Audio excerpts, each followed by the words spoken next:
I don't know.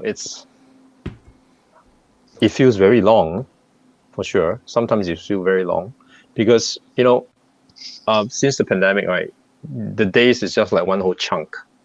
Mm. There is very little differentiation between a Sunday and a Monday, a public holiday, and a work day, a weekend versus a weekday. That's there's no difference. Even the day itself is a blend of pockets of work and pockets of own time, if there's any, pockets of time for family, and it's just all jumbled up. Whatever fire needs to be put out first. I think that's the tiring part because you can't really plan for anything, right? Well, maybe not for everyone, but for me because I report to the US, so my whole timeline is like day to night, night to day, afternoon.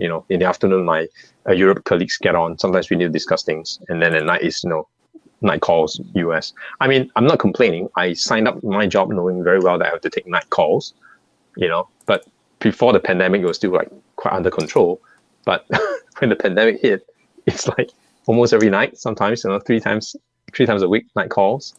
And yeah, there's no stop line, right? And I think that's where a lot of people also feel that they are working more now than before, despite there's no commute.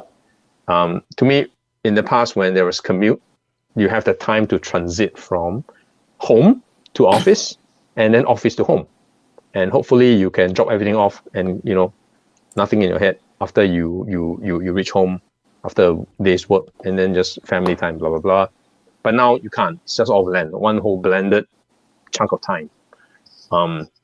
So personally, for me, there is no differentiation between personal and work. Very much not anymore. Hopefully we don't get into a lockdown situation because that will muddle things even further, despite the fact that we have experienced last year.